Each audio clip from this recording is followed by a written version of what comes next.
Bangladesh cricket বোর্ডের president Tamim Iqbal বলেছেন, সঠিক দল না পেলে প্রয়োজনে বিপিএল হবে না। জোড়াতালির বিপিএল আয়োজন করার চেয়ে বিপিএল আয়োজন না করাই ভালো। খুব ভালো সিদ্ধান্ত, কিন্তু এই সিদ্ধান্তটা যদি গত বছর আমিনুল ইসলাম বুলবুল নিতেন, তামিম গংরা কি এটা মেনে নিতেন? আমি ফর শিওর তামিম গংরা এটা মেনে নিতেন না। এটা মেনে না নিয়ে আমিনুল ইসলাম বুলবুলের দিকে তারা অপপ্রচার চালিয়ে বলতো বুলবুল ক্রিকেট বোর্ডের সামর্থ্য নাই বিপিএল আয়োজন করার।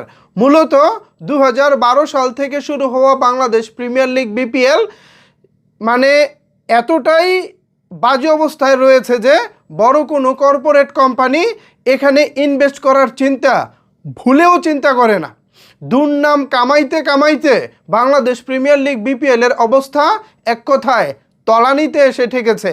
এই যখন ছিল অবস্থা, তখন আমিনুল ইসলাম বুলবুলের ক্রিকেট বোর্ডের বড় একটা চ্যালেঞ্জ ছিল 2025 সালে বিপিএল আয়োজন করা। প্রথমত ক্রিকেটারদের আর্থিক দিক বিবেচনা, দ্বিতীয়ত নিজেদের ইমেজ সংকট থেকে বাঁচতেও বিপিএল আয়োজন করাটা অনেক বেশি দরকার ছিল আমিনুল ইসলাম বুলবুলের। পাশাপাশি আমিনুল ইসলাম বুলবুলকে অনেকভাবেই অসহযোগিতা করা হয়েছিল। আপনারা নিশ্চয়ই জানেন, ফরচুন বরিশাল, যেটা তামিম ইকবালের ইশারায় চলে, সেই ফরচুন বরিশাল কিন্তু আমিনুল ইসলাম বুলবুলের বিসিবির আন্ডারে বিপিএলে অংশগ্রহণ করেনি।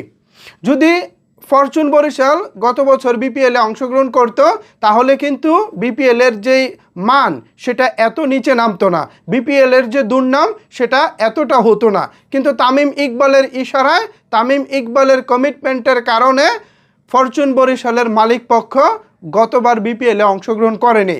তো এমন একটি দল যদি অংশগ্রহণ না করে, তখন কিন্তু হচ্ছে আপনার বিসিবি একটু বেকায়দায় পড়ে যায় বলা চলে। কারণ ফরচুন বরিশাল একে তো তারা দল ভালো পরিচালনা করে এবং পরপর 2বার চ্যাম্পিয়ন ছিল। সো এমন একটা দল বিপিএলে না থাকা বিপিএলের জন্য তো বড় একটা সংকট বটে। এছাড়া অনেক যাচাই বাছাই করেও কিছু কিছু ফ্র্যাঞ্চাইজি নেওয়া হয়েছিল, কিন্তু তারপরেও অনেকে কমিটমেন্ট ব্রেক করেছে। 2 কোটি টাকার চেক জমা দিয়েও অনেকে কথার বরখেলাপ করেছে। এরকম নানাবিধ কারণে গতবার বিপিএলটা আমিনুল ইসলাম বুলবুলের ক্রিকেট বোর্ড অল্প সময়ের মধ্যে যতটুকুই পেরেছে আয়োজন করেছিল। আমরা দর্শকরা কিন্তু আমিনুল ইসলাম বুলবুলের প্রতি অসন্তুষ্ট না, বিকজ তিনি সময়টাই কম পেয়েছিলেন।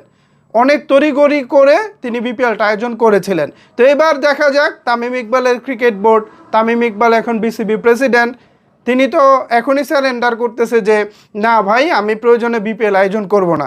এত আগে যদি মাঠ ছেড়ে দেন তাইলে কি হবে? আমিনুল ইসলাম বুলবুল যদি মানে ভুল কিছু করে থাকে, তিনি যদি বিপিএলে কোনো ডাউনগ্রেড এনে থাকে, আপনি তার চেয়ে 100 ডিগ্রি ভালো করে আমাদেরকে তাক লাগিয়ে দেন, তখন বুঝবো আমিনুল ইসলাম বুলবুলের চেয়ে তামিম ভালো।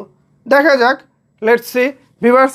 তামিম ইকবাল এবং তার ক্রিকেট বোর্ড আগে ভাগেই বলে দিচ্ছে তারা বিপিএল আয়োজন করতে না পারলে মানে করবে না, ভালোভাবে না করতে পারলে তারা করবে না, মানে আগে ভাগেই জানাচ্ছে যে তারা বিপিএল আয়োজন নাও করতে পারে। এ বিষয়টিতে আপনারা কি ভাবছেন? আপনাদের মতামত কি জানাতে পারেন আপনার মতামত নিচের কমেন্টস বক্সে।